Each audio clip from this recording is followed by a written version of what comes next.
Ngati nkhani imeneyo kuno kulibe, dziwani kuti nkhani imeneyo ndi yabodza. Takulandirani ku AMTV Malawi kuchimake kwa nkhani zenizeni. Ngati nkhani imeneyo kuno kulibe, dziwani kuti nkhani imeneyo ndi yabodza.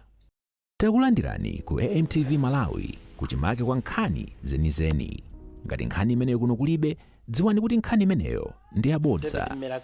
Takulandirani do solemnly swear by the Almighty God that the evidence I shall give shall be the truth, the whole truth, and nothing but the truth. So help me God. So help me God.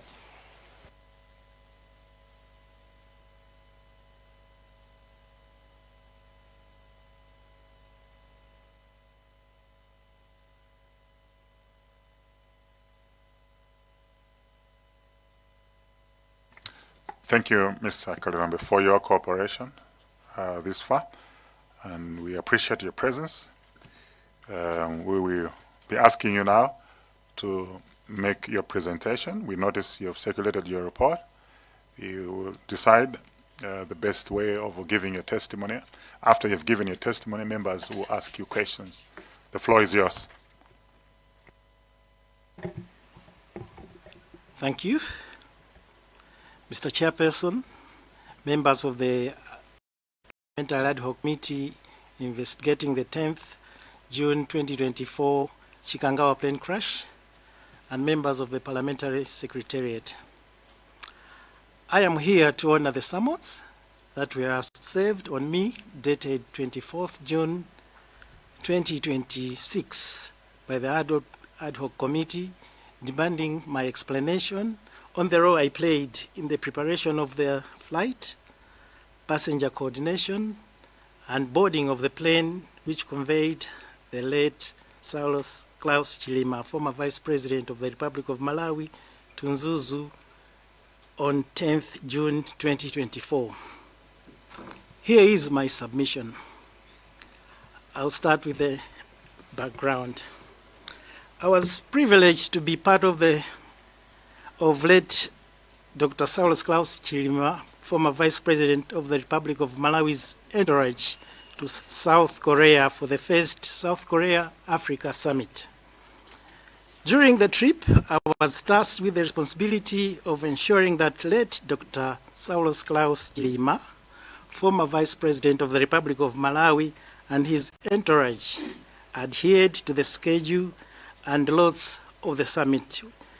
I mean, each session had the number to enter and who to enter, so we made sure that was complied with. This was done together with officers from the Ministry of Foreign Affairs who are experts in this field. A forum was created for the same purpose. I was also the custodian of gifts from the Vice President's office, which we brought with to South Korea. These were presented to the host president, Prime Minister, Minister of Foreign Affairs, and a few summit officials. The trip to South Korea was hectic, as the late Dr. Saulos Chilima, Vice President of the Republic of Malawi, was engaged in several marathon meetings. Late Dr. Saulos Chilima, former Vice President of the Republic of Malawi, chaired a few sessions and was also participant in others during the same period. And being a perfectionist, naturally, he would work late with relevant officials, including ministers, to prepare for the next sessions and make follow-up on matters arising. Late Dr. Saulos Chilima, former Vice President of the Republic of Malawi, left Seoul, South Korea on 6th June 2024. He was expected to make a 2-day private stopover in the Republic of South Africa. He was accompanied by a lean team. News of the suspicious death of late Counsel Ralph Kasambala AC, the renowned lawyer and former Minister of Justice, was shared on 7th June 2024. As an aid on protocol, I was optimistic that late Dr. Saulos Klaus Chilima, former Vice President of the Republic of Malawi, would pay his last respects to the mutual friend given any opportunity. I left Seoul, South Korea on 7th June 2024 in the evening.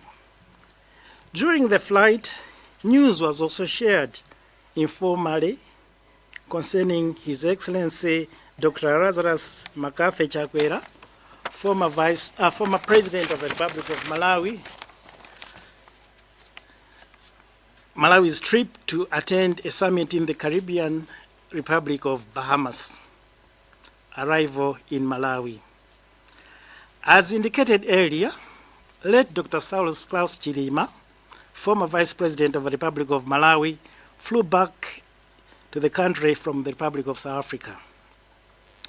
The rest of the entourage were booked on different direct flights from Seoul, South Korea to Malawi. I arrived on 8th June 2024 through Kamuzu International Airport.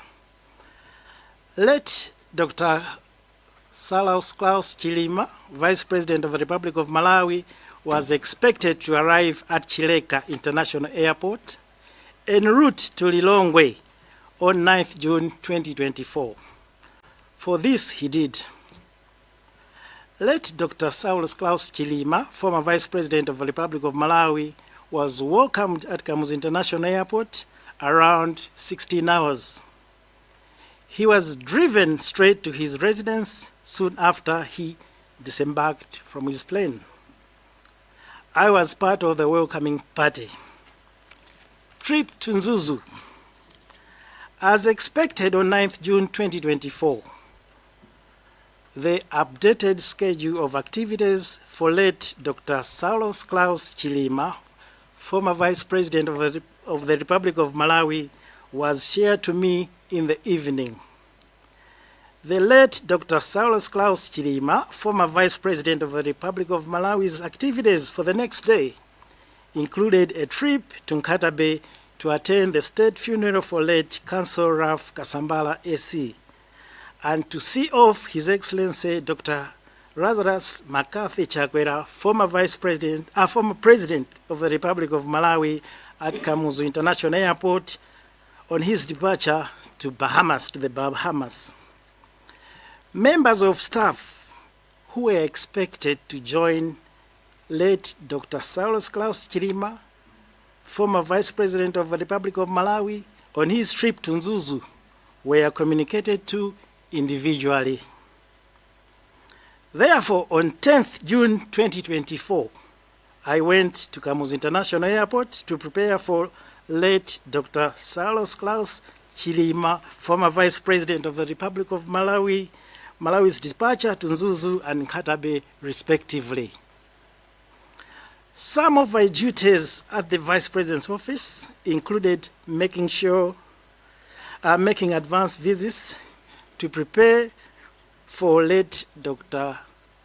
Saulos Klaus Chilima, former Vice President of the Republic of Malawi's attendance at public events, and report the same directly to him.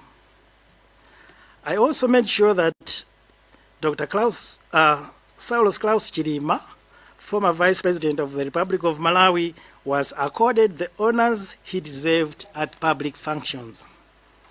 Additionally, I ensured that late Dr. Saulos Klaus Chilima, former Vice President of the Republic of Malawi, Malawi's personal preferences were respected on issues to do with conduct, punctuality, loyalty, trust, privacy, hospitality, etc. I was jointly working in liaison with the Administration Department of the Office of the Vice President, Ministry of Foreign Affairs, and the Department of National Public Events. A site meeting to prepare for late Dr. Saulos Klaus Chilima, former Vice President's visit to Nkatabe, was deferred to the very day of the state funeral. This followed the complexity and agency of the trip. Mr. Joshua Varela, former special advisor, was expected to represent the office there.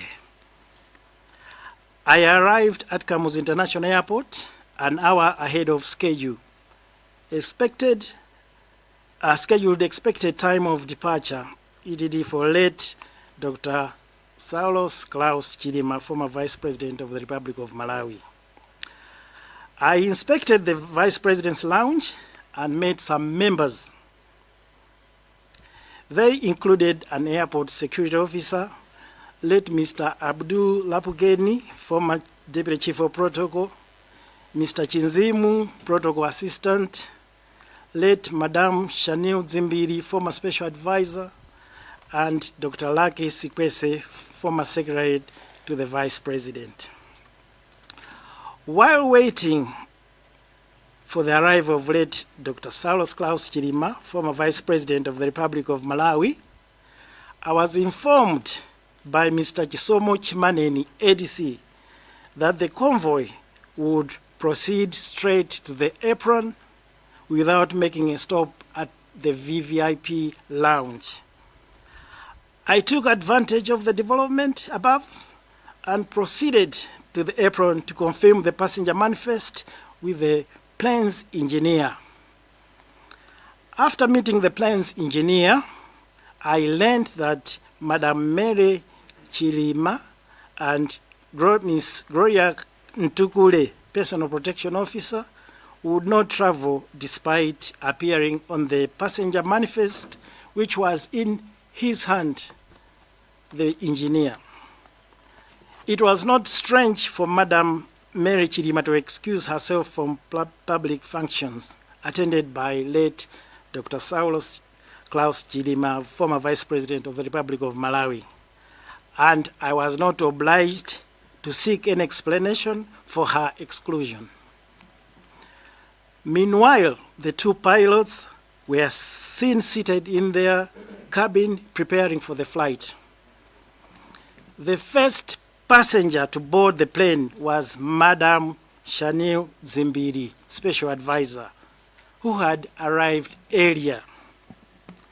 And moments later, at about 09 hours, late Dr. Saulos Chilima, former Vice President of the Republic of Malawi's convoy, arrived.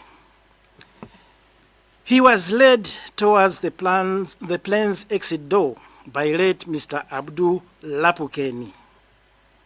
He paused midway for his last tete-a-tete with Dr. Lake Sikwese, former Secretary to the Vice President. Late Mr. Chisomo Chimaneni, former ADC, late Mr. Dan Kanyemba, former doctor, late Mr. Rajiv Kapeni, former Guard Commander, and late Mr. Abdul Lapukeni, former Deputy Chief of Protocol, proceeded to board the plane in that order. Finally, Dr. Saulos Chilima, former Vice President of the Republic of Malawi, bade me farewell. Tionana, mwende bwino bwana. And before boarding the plane, he took his seat, which was situated at the rear of the plane, and was followed by the plane's engineer, who was spotted closing the door ready for departure. The officers who saw off late Dr. Saulos Chilima, former Vice President of the Republic of Malawi, including myself, retired to a safer distance to allow for the plane to maneuver in accordance with the airport safety procedures. I informed the Special Advisors and Assistants Forum that the plane was airborne immediately it took off the ground. I therefore departed Kamuzu International Airport in the convoy for the office to prepare for my next assignment in the afternoon. Missing plane. The convoy and the advance team was forced to return to the airport within an hour to welcome back late Dr. Saulos Chilima, former Vice President of the Republic of Malawi. This was the case following posts on social media and massive speculation suggesting that the plane may have been forced to return to Lilongwe due to bad weather. The convoy for late Dr. Saulos Chilima, former Vice President of the Republic of Malawi, took its position inside the airport premises, and all eyes were eagerly exploring the sky in all directions, expecting to catch a glimpse of the plane carrying him back to touchdown. Unfortunately, the plane carrying late Dr. Saulos Chilima, former Vice President of the Republic of Malawi, was never spotted.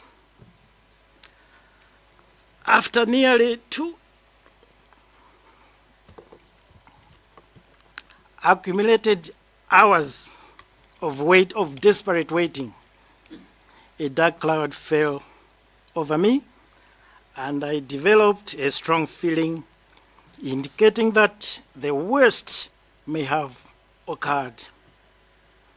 I entered my car and for once broke down for my boss and myself too.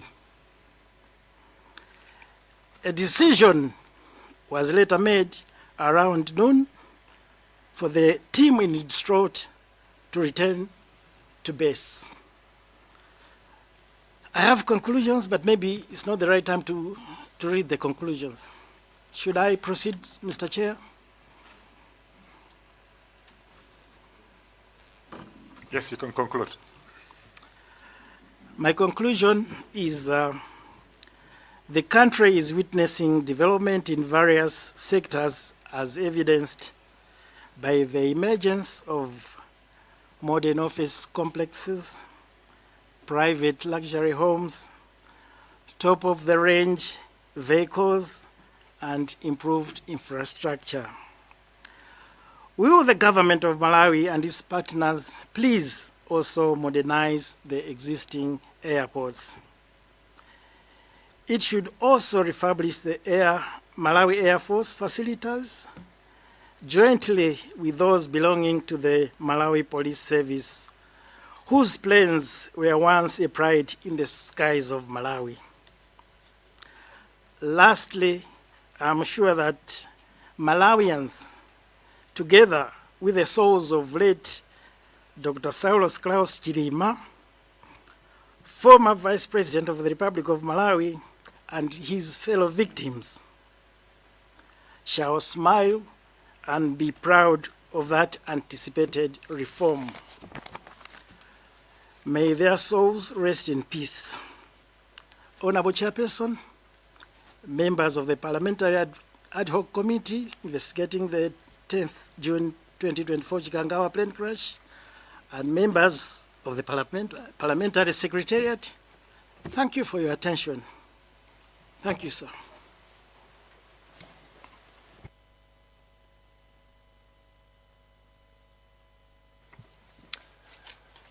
Thank you, Mr. Kalilombe, for your presentation. We feel the emotion. Tough times for everybody.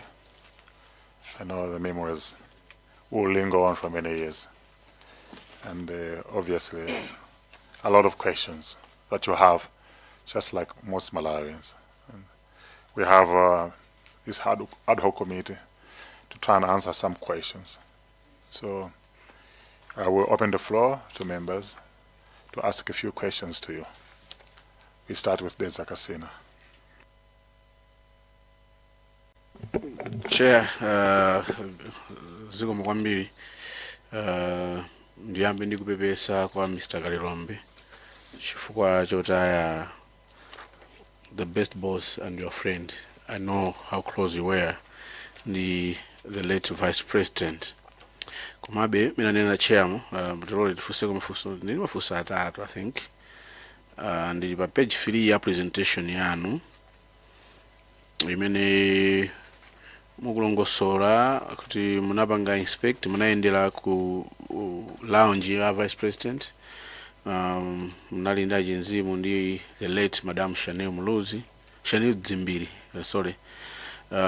ndi Dr. Lake Sikwese pamene amakuwuzana chimaneni kuti ayi safika so kumene kwapita state kwakwera ndege ndimwanena kuti pa point yanu chair makamba kuti munapitirira kupita kukaona anthu okwera ndege iyi munakumana ndi plane engineer sindikudziwa ngati mungakwanitse kukumbukira ngati mudawafunsa dzina plane engineer amene anali ngati mechanic kapena technician wa ndege imene kuti anali ndani kapena uleka bwanji funso lamba ndi limene. Mr. Chairman, the honorable member, sinafunse dzina lawo koma nalishuwa kuti ndakwame anavala jumpsuit yawo chicha chokhala ngati overall chicha zikoma. Anali amuna anali achizimayi anali mphongo ndithu. Chabwino ndikapitirira pamenepo chair funso lachiwiri mwakambapo kuti mapilot awiri munawaona adakhala ku cabin kwawo kukonzekera kuti ndege imeneyi inyamuke. Ndimafuna nditadziwa kuti munali ndi mwayi ngati no protocol kuti mudalowa mu ndegemu vice asanafike wala atafika kuti kapena anthu amaonera muli kunja kwa ndege. Olemekezeka kuzera mwa chairman nasuzumiramo ngakhale sitiloledwa kutero koma nasuzumiramo kuona kuti ndimoyera mu ndege. Chabwino funso langa lomaliza chair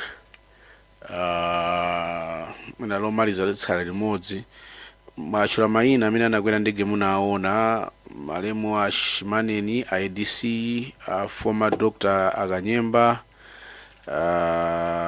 Akapeni a former guard commander Alapkeni amene anali deputy chief of protocol amene mudanakwera in that order mu ndegemu omalizira anali Dr. Saulos Chilima malemu a vice president athu amene munatsazikana nawo.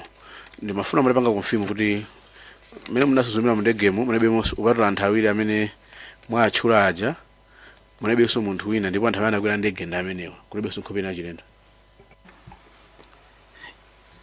Titaona kuti asala pang'ono kufika vice president tinakweza mai Chanel Muluzi mandisokonezaso mai Chanel Dzimbiri ndemene ndikuwadziwira mai Dzimbiri atapeza kuti muli munthu wina wache wosaziwika atha kutuluka kuzandiuza kuti kudawa ndani koma analiwo basa amene anali oyamba. Chabwino lomaliza chair mwakamba kuti anatseka ndege ndi plane engineer who was spotted closing the door ready for departure. Ndimafuna mudati tsimikizira kuti engineer amene munamuona kutseka ndege imeneyi ndi yemweyo amene munacheza naye anali basi wachizibambo ndichoncho? Zona ndithu. Ndi amene anatseka ndege? Zona. Chabwino chair kuchika kudedza kasina timene pene. Any questions? So mwina tingo perezera mafusa amene amafusa iwowa mutasuzumira mu ndege mwati munasuzumira osati kukwera munasuzumira kapena munakwera mu ndege? Ndinasuzumira. Munasuzumira munaonapo cha chilendo china chilichonse pa mipando imene inalili? Chosiyana chinali chokuti unali mpando umodzi umene unali pambuyo koma ndi pamene pamakhala akamakwera ndege amakhala pamenepo koma unali umodzi nthawi zina imakhala iwiri. Which means mukupanga confirm kuti ndege anayipanga configure kuti ikhale aircraft ambulance.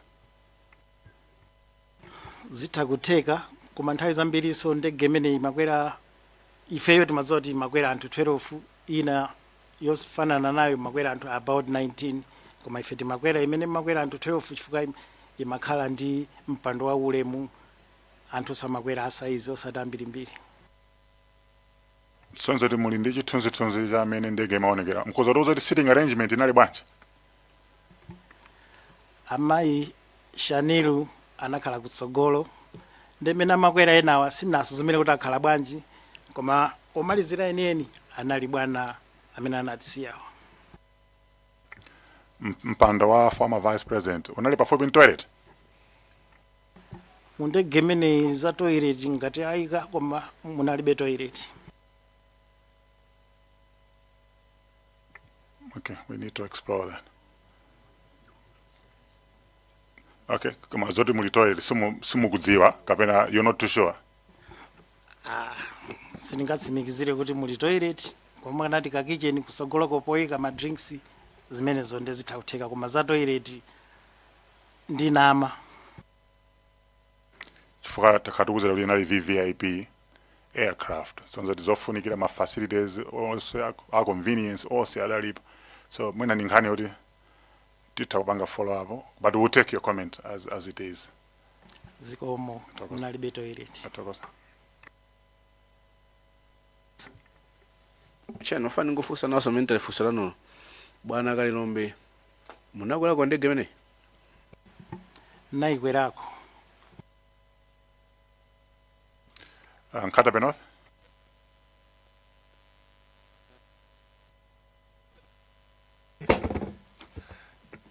Yeah, thank you, Chair. Bwaniba samwai oti ndifuse Bwana Kalilombe. Choyamba ndikupe peseni poluza bwana anu amene mkagwera nawo ntchito pafupi pepani kwambiri. Ine funso langa ndi muozi. Iniyo mnapita nawo ku Korea limodzi. Mwabwerako atafika kunoko mnapezapo mpata kuti muyankhulane ndi abwana ngati? Potsika ndege tsiku limene nkafika timangopasana moni ndeti maziwaso mmene timaziwira amene ndanena ntchito zina zimene amafuna za private kuti kodi kwabwera anthu achipani kuzandilandira pano, kuti ayi bwana pepani zikoma kwambiri kwera galimoto nkumapita. Okay, mwina at any point anaona sapo mwina nkhawa ina yake?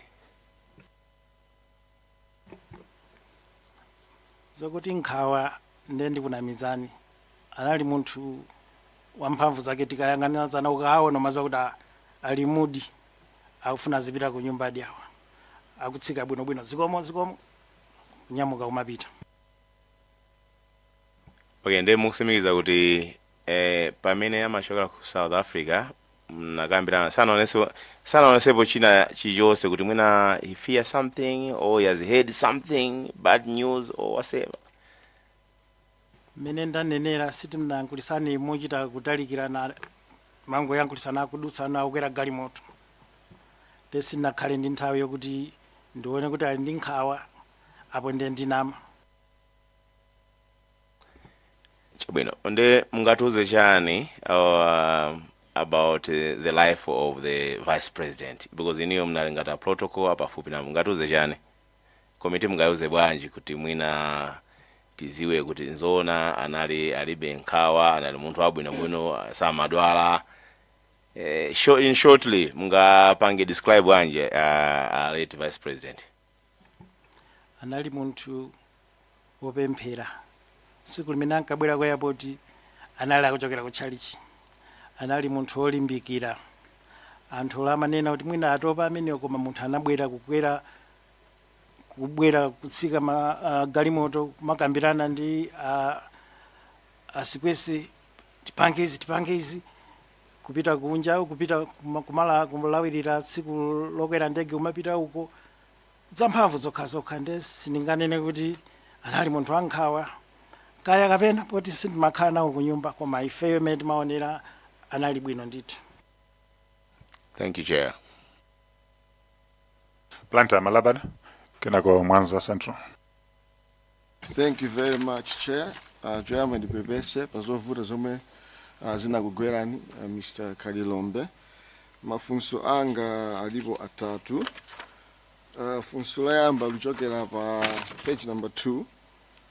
mnazakamba hapo zokuti after funeral ya late Honorable Ralph Kasambara amene abwerere late Vice President kuti azaone a President akunyamuka.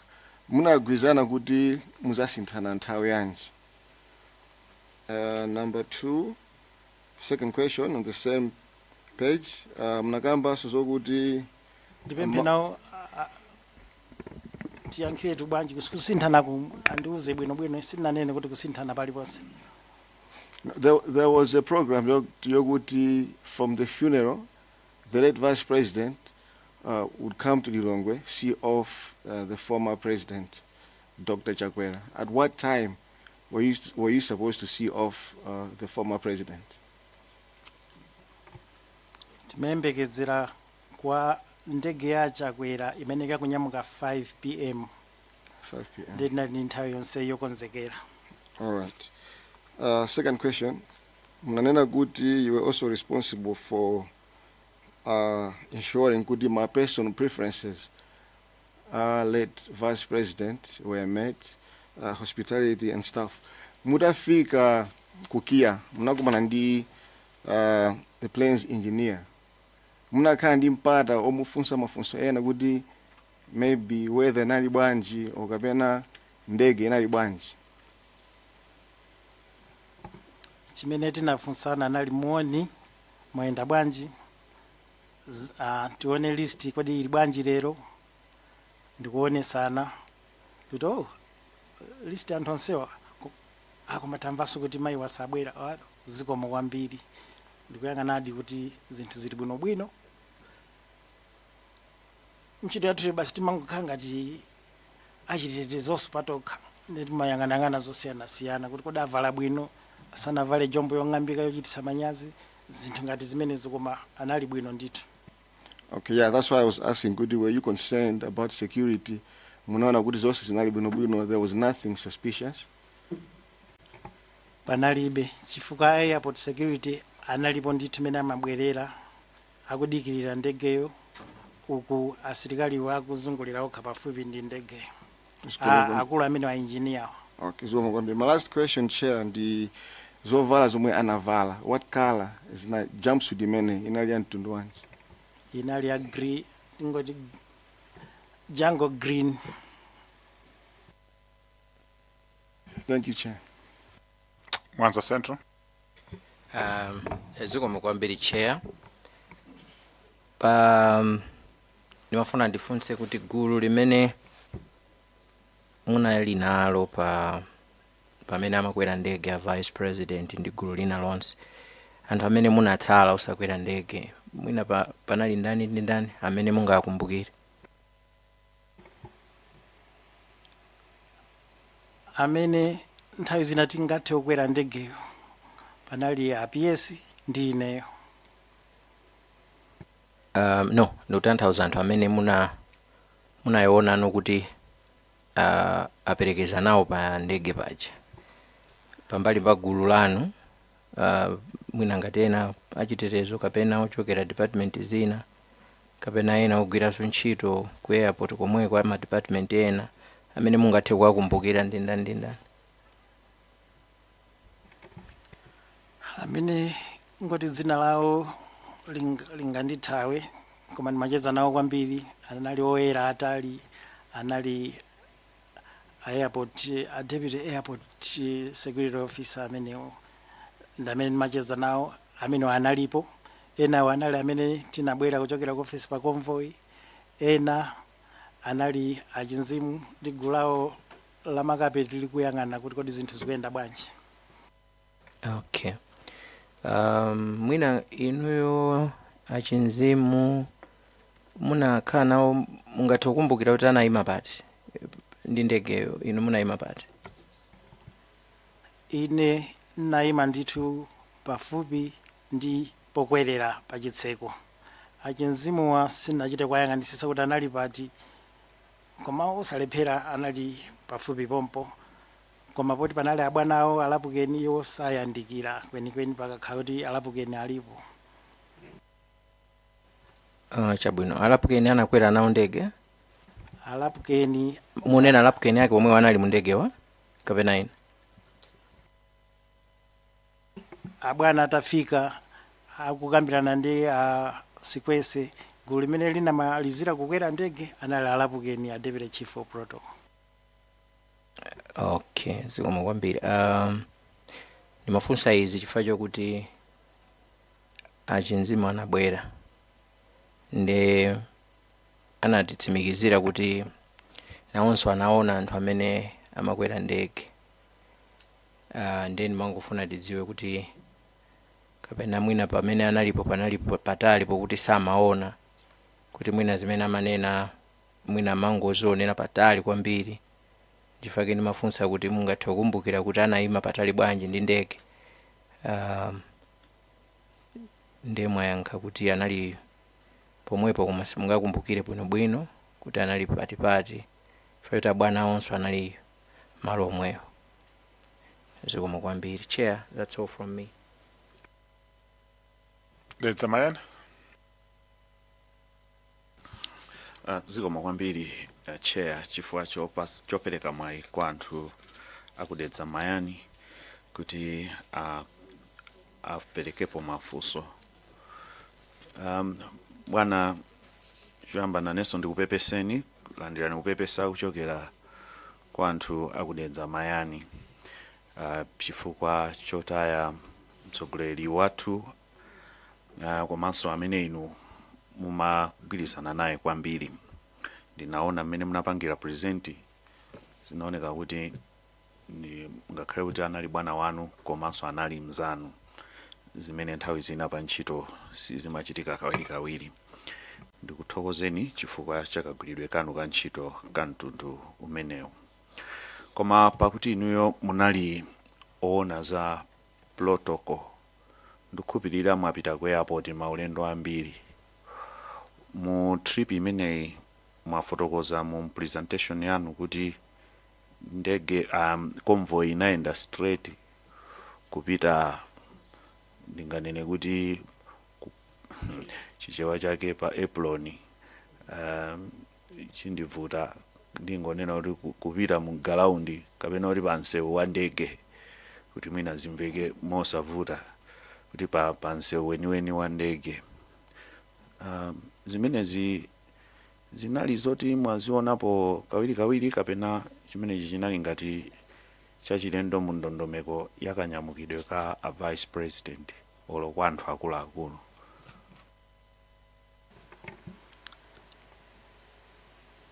Kwa vice president sikawirikawiri kuti amadutsa osayima kaye pa apron, koma ngakhale sindili wa ku State House koma a former president zimatheka asungodutsa kukatipeza tikudikirira pa apron kuti tiaperekeze. Okay, ndikuganiza mwina mungakhale ndi idea kuti chimene chinapangisa kuti mwina angolowa nthawi imeneyo kukafika poti angokwera pokwerera ndege osadutsa ku lumu imene inu munapita munakayang'ana imene kunaliso anthu ena mmene mumayembekeza kuti afikira pamenepo mwina kulankhulana ziwiri zitatu. Muganiza kuti chinapangisa zimenezo chingakhale chani? Anali osunga nthawi, nde nthawi inali tayandikira 9 koloko, nde mwina anaona kuti tikayimaso umu 9 koloko yonyamukira sindigwira, nde anaona adi kuti tiye tipite pa ndege pomwepo. Okay, mwina inalidi nkhawa ndi nkhani ya nthawi. Ndiye mwatchula za nthawi yonyamukira kupita ku Mzuzu. Munali ndi chidziwitso chilichonse inuyo ngati a protocol kuti amayenera kubwerera ku Kamuzu International Airport nthawi yanji kuchoka ku Mzuzu? Nthawi yeniyeni sinalibe, koma tinangokhala tcheru kuti tiziona akamanyamuka uko mene mwambo kuyendera, ikafika nthawi yokuti anyamuka tidziwa kuti azafika nthawi yanji. Okay, ndamvetsedwa kuti munali ku airport ndiye ndege itanyamuka mutapereka ripoti loti ndege yanyamuka pa gulu lanu imene pa WhatsApp group imene mulipo wa protocol ndakuluakulu ena ma advisors, ndimafuna ndidziwe kuti tsopano inuyo munatsala ku airport konko kapena munabwerera kai ku office? Titaona kuti ndege yanyamuka itangolowa mitambo ife tinabwerera ku office. Zikoma kwambiri. Ndiyeno mutabwerera ku office kuti convoy ibwerere, inuyo munali nawonso mu convoy imene imabwerera?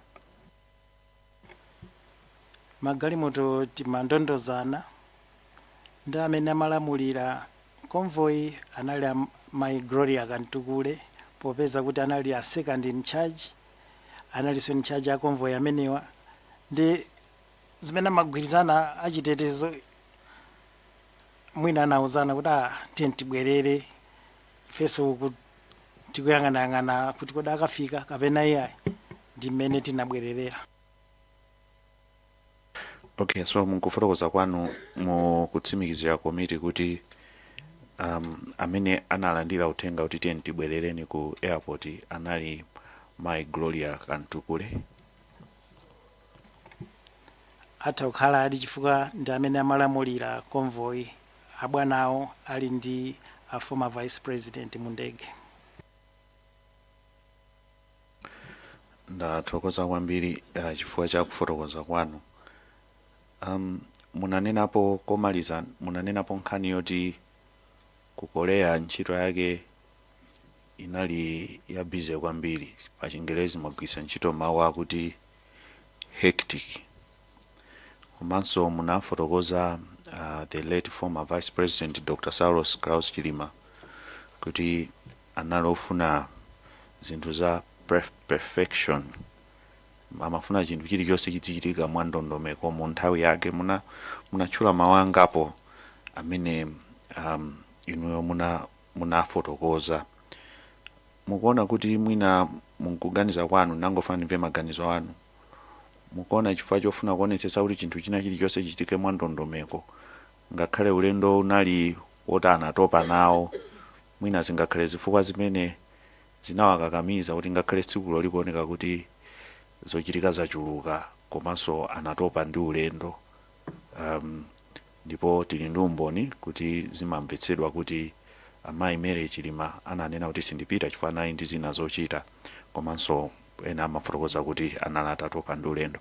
So pa chifukwa chimenecho muganiza kuti zimene zinawakakamiza a vice president malingana ndi mmenenu mwafotokozera ifo mwayikapo umboni wa mmene ulendo wa ku Korea unalili? Pochoka ku Korea, a vice president masiku awiri anali ali ku South Africa. Maganizo mwanga munali mwakuti nthawi yopuma ayipeza, ndi tikamati atopa sapita uku, ine ndingomva kuti amatopa koma sanaonese zotopa.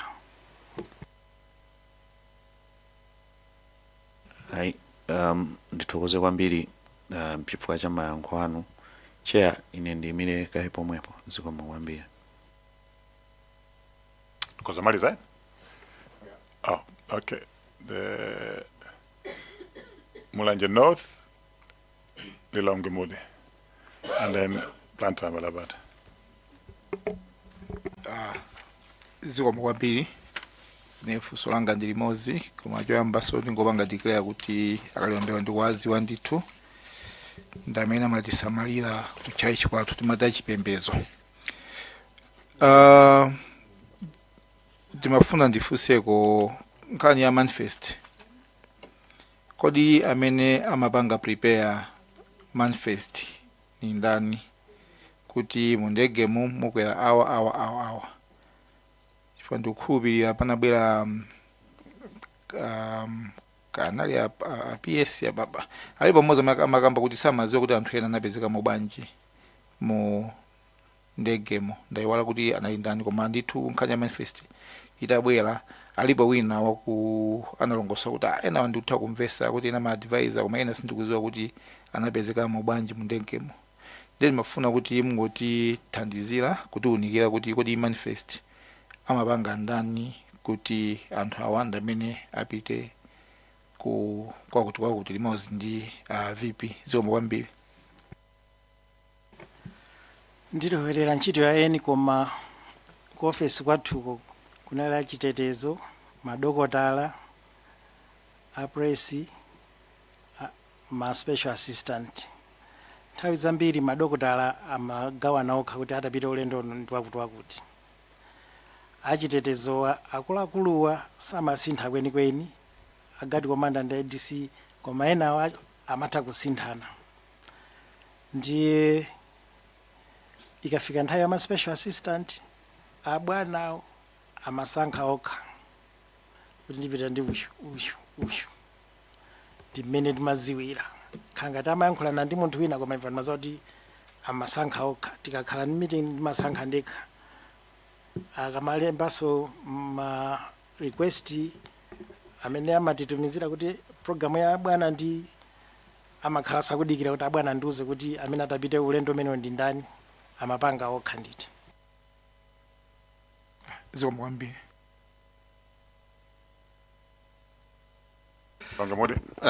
Zikomo kwambiri chair. Choyamba ndinenenso kuti pepani Davie Kalilombe.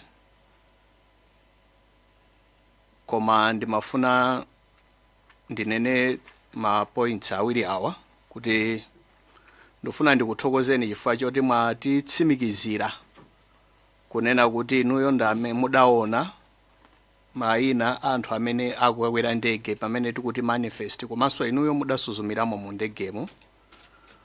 Komanso ndithokoze kuti mwatitsimikizira kunena kuti flight engineer ndamene adatseka chitseko cha ndege.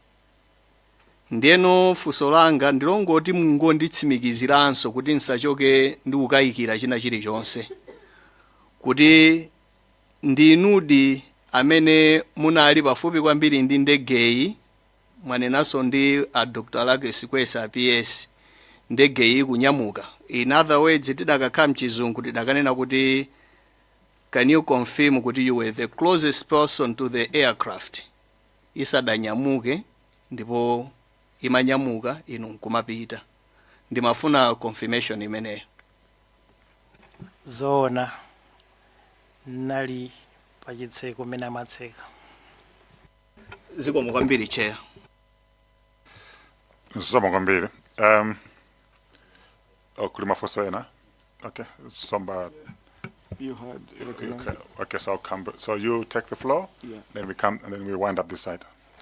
Thank you very much, Chair. Question yanga ikuchokera pa page number 4, third paragraph. Munanena kuti ndege itanyamuka munapanga communicate ku forum yanu ya WhatsApp ya ma special advisors and assistants. Ndimafuna ndiziwe kuti pa forum pamene pali anthu angati komanso forum imeneyi ilipobe. Zikomo kwambiri olemekezeka chair. Forum imeneyo tinalipo anthu pafupifupi 11 or 10. Panopa forum yo sili very active koma ilipo former chakuti. Zikomo kwambiri. Chair, through you, if possible, kuti angatipasa mayina anthu amene ali pa forum pamenepa. Funso ina mafandi funso ili mukapanga communicate mumangolemba kapena majambula ma videos or ma pictures kuti mupange communicate kuti let Vice President anyamuka. Ziko. Tinkango tinayuza liwulo la chifupi kuti airborne ndi aliyese kumene kwamaziwa kuti ndi kuti airborne ndege yanyamuka. Thank you, Chair.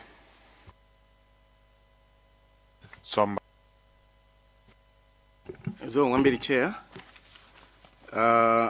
Ndikhulupirira bwana Kalilombe mwaswera bwino mmene mukuonekera thanzimo. Inenso ndiyambe ndikupepesa munaluza bwana anu mwanena pena pake kuti one of the best bwanas you've had. My condolences kupatula kuti minaso mmacheza. Inenso ndimafuna ndingo khala double sure kutengera ndi information imene taimvapo mbuyomu kuti mwina ngati committee tikhale kuti tili pa page imodzi. Ndimafuna kutsimikizira kuti mutsimikize kuti mwati inuyo manifest anakupatsirani ndi amundege. Inuyo ngati aku protocol simmadziwa kuti manifest ndi. You confirm? Manifest imakhala ndi amundege. Ine nangopita ukaona list iyo kusimikiza ndi anthu amene ndimazoti akukwerawa. Imakhala ndi akundegeyo. So kwambiri chair ndofusa chifoti tinauzidwa kuti abwera anzathu aku MDF kuti they don't have anything to do with the manifest. They just provide the equipment, the aircraft. I hope you remember. So mina we may need to cross check that later. Komanso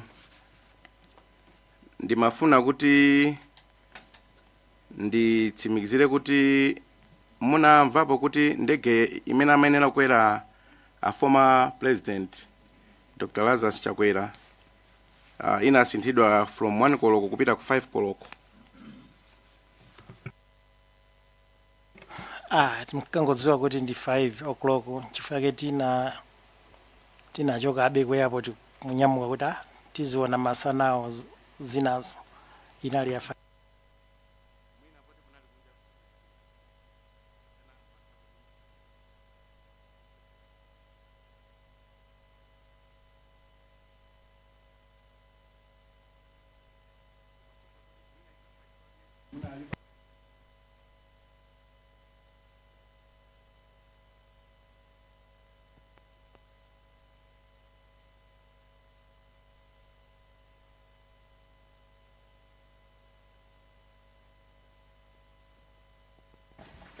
Hello? Mine is working. Come and use this one. No, this one is working. Ndimatsimikiza kuti mwina kapena fuso ndafusa kola kwika chifoti mwina poti nanuso munachoka.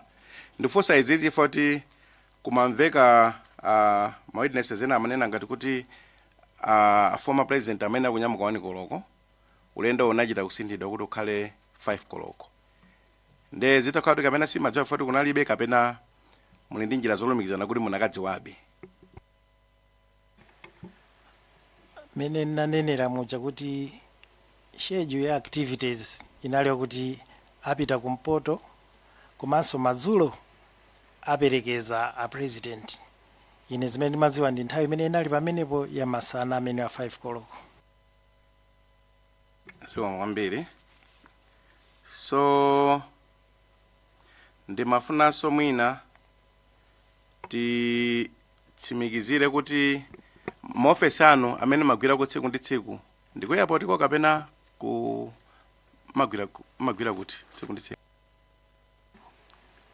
Panopa ndine lova ndimufunsa kuti imene ndimagwira kapena ndimagwira. Simukuoneka za ulova. Ndiye mwina ndifunse za nthawi imeneyo. Ziwa kwambiri.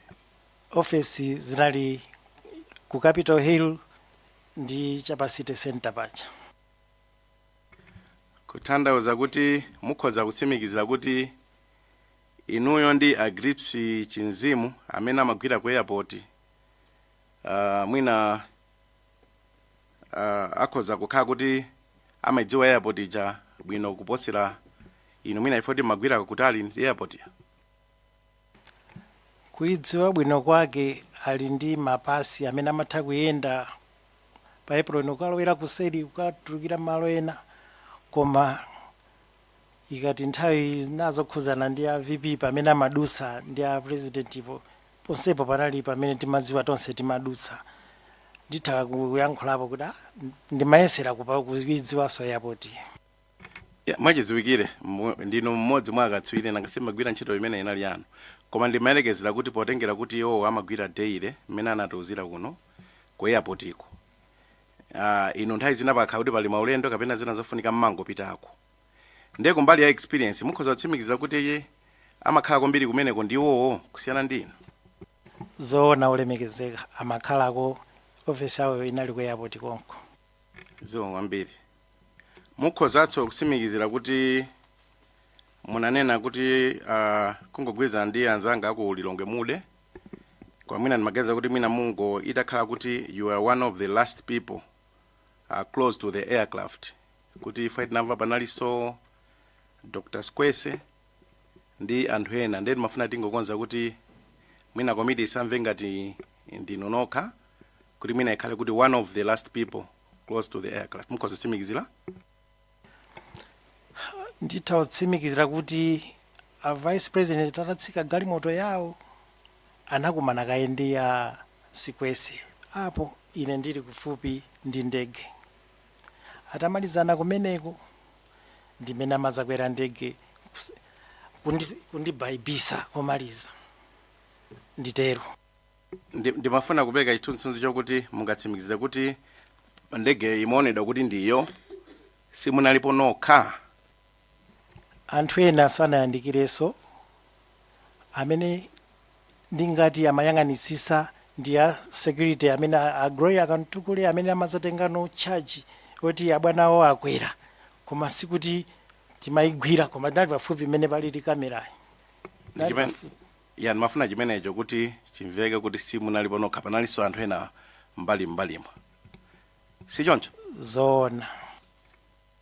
Chair, I think ineyo ndi lekezere pompo zandivekera bwino kwambiri mmene afotokozerera nkhani yawo. Zikomo kwambiri.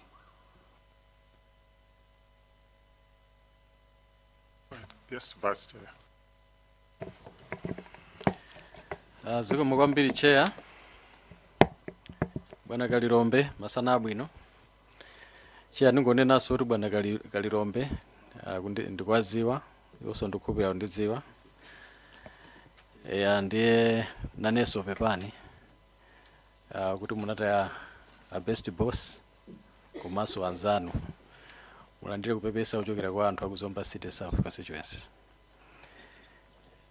Panali nkhani ya mipando mbuyomo ndiye inavuta nkhani imeneyi muno, ndiye ndasangalala kuti mwabwera mwakambaso za mene anthu anakhalira mu ndege muja. Ndimafuna be munkuchita confirm kuti ndege imene ndichali ndi chipinda, kuti kumbuyo kunwe kumakhala abwana, kusogolo kunwe kumakhala enthu ya Regina, ndege yake ndi imene yeti?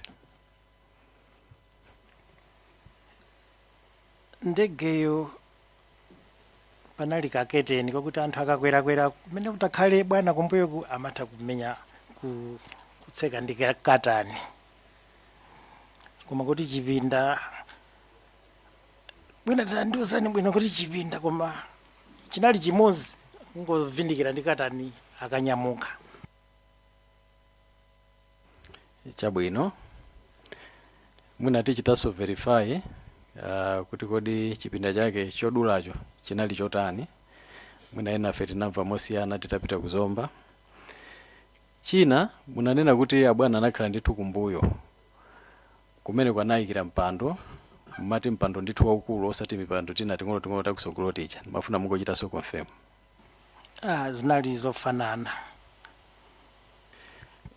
Ndiye manena kuti normally kumakhala mipando iwiri ngati ndinakumvani bwino. This time round unali kumodzi. Zoona. Chair, tichitebe confirm ndi azizathu paja tinapempha kuti azatipase sitting arrangement. Tikucheza ndi asilikali inali configured kuti ndi ambulance, ndizimaoneka ngati mipando yakumbuyo inachosedwa, kunalibe chilichonse kumene kuja. Tinali ndi impression kuti abwana anakhala chakusogolo. The chair we might want to confirm that. Chomalizira Chair, tachita niso confirm kuti mutapita ku VIP lounge, Vice President's lounge, munaona ku Dr. Lake Sikwese? ndiyankhule chonchi ndimatchula anthu amene ndinakumana nawo pa VIP lounge. Nkati nakumana nawo alapukeni, ena ndatchula security officer, koma panjapa ndi pamene nakumana ndi Sikwese. Koma kuti ndinene kuti kumene kukutha kukhalabe ku olopa khonde patha kukhalabe kuti uli ku VIP lounge, chifukwa ukachoka pamene pati umapita no pa ground paja ndi apron. Koma awa tinakumana kayi kuno ndi umene analoweraso iwo pa galimoto, pobwera pa galimoto yawo. Zikomo kwambiri, chifukwa Dr. Lake Sikwese atabwera anatipasa impression kuti iwonso anabwera mochedwa, moti abwana anakangokumana nawo chapandege. Ndipo ndinadzachita compare presentation yawo imene ili pa page 10 ya presentation Lake Sikwese ndi zanu zimene mwakamba pa page 3. Kukhala ngati munakomana ndithu cha ku lounge kuja, muna anali panja pa lounge, kumwe anapereka impression kuti pota anafikaso nawo mochedwa anakakumana abwana pa ndege, kukhala ngati kuti sana imeso cha ku lounge uko. Ndi I'm happy kuti mwatipasa that ujeni, that picture, tikamapita kusogolo kuno chiona chenicheni tizichiona. Chairperson ndimene pamenepo. Thokoze. Funso la mipando ndi funso linabe. Mpando wa VVIP umene unalipo, ndichikupira kuti mpando umene unali utangoyikidwa kumene kapena unalipo kalekale, pakuti ndege mene imapita ukasiya thupi la Kasambala malo anali wayika coffin. Nde kuti mpando umene unasiyidwa apo kalekale. Mr. Ulemekezeka Chair, mpando wa mundege mu umasunthidwa nde usiku limenelo ngati inali kusogolo ndi anyamata anzanga ngati ine anauchosako kuti azakhale mwa ulemu pambuyo pamene amakhalapo. Chabwino. Ndi nkhani ya security, dongosolo la security inali bwanji akamayenda a VP amasechedwa mu lounge normal kapena amapangira seche mu ndege? Linali ngati banja, timadziwana kuti dokotala akunyamula mankhwala ake, ADC mafairo eni yakewo briefcase, ndekuti utenge briefcase ukaiseche ya VP. Siti mapanga zosecha, timakhulupirana kuti onse amene akwerawo ndi achitetezo. Akamachoka kunyumba munthu kuti ukwere convoy zimaoneka zamasewera, koma makhala ndithu amaziwa. Ine amandidziwanso kuti awa makonda kunyamula chakuti zinali zokuti timadziwana bwinobwino. Ndiyo olopa ukwerapo singakayike kuti akwera ndi china chake cha upandu, madziwa kuti nza ntchito zokhazokha. Kusonyeza kuti panalibe kuzosechana anthu amakwera ndege ya VP.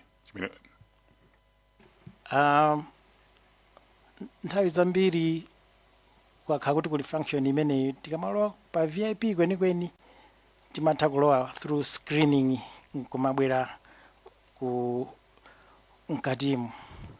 Koma tsiku limenelo ndisaname kwambiri kuti naona aliyense akumusecha, koma procedure yake inali yolowera khomo limenelo pali chochitira screen.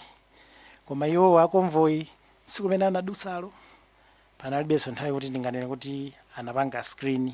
Koma poti timakhulupirirana, akazi anu ndithu muyeneka kuwakhulupirira akamalowa ku chipindo kuti asananyamule chikwanje ziko.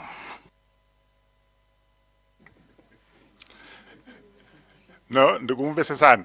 Fani mafunsa fa kuti manena kuti convoy ulendo uno mu lounge sina duse. Inapita straight ku apron. Sonza kuti panali security breach ya anthu ena kuti pa scanning machine sana dusepo. Ngakhale anthu samasechedwa normally koma ulendo kunali ma instructions kuti apite straight ku apron fanye kene mafusa kuti security inali bwanji ngakhale panali issue of trust nde tinene kuti ulendo upita ku apron unapangisa anthu ena kuti asapite pasikani chifukwa nde mayendedwe akonvoyo ndi speed yabwino ndithu nde kunali vuvuvu ukafika pa ndegepo kuti akwere azipita nde kuti upeze nthawi soti nditsike kaye andisichite sikani ndinama pamenepo chabwino lomalizira iniyo ndamene munayesesa kufika pafupi ndi ndege ngati wa protocol kuyang'ana mipando kuti mapilot mudayankhulisana nawo munapanga nawo check kuti ali bwinobwino tsiku limene lili kuti amamveka bwinobwino mkamwamu anali bwinobwino tinangobaibisana ena wandithu anali amayoera bwino ngakhala anali apiloti ndi tinangobaibisana ndi anzathu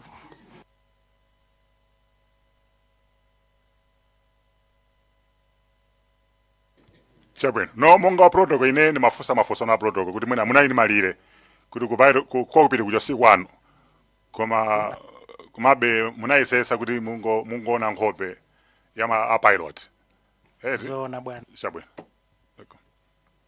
yeah sorry chair nasokonekera pena pake ndipo Kalilombe mulipo mutipange clear bwinobwino chifukwa mwayankha funso lina lake ndi munanena kuti mpando umene anakwera a VP aleti VP unali ofanana ndi mipando ina yonseyo then pabweranso funso lomweli kuchokera I think kandi kwa chair kandi kwa vice chair padzakhala ngati kuti akuti panali mpando wina osiyana ndi mipando inayi nde mwina mutilongosolere bwinobwino kuti mukamachoka tisatsutsane kuti ine ndinamva chakuti ine ndinamva chakuti mpando unali ofanana kapena unali wina wa special wa VIP mpando unali ofanana ndi imene inali mu ndege kungoti unachosedwa kutsogoloko ndi kubwera kuzakhala pa malo aulemu chifukwa VP sisameneka kusakanikira ndi anthu ngati feyo kutsogoloko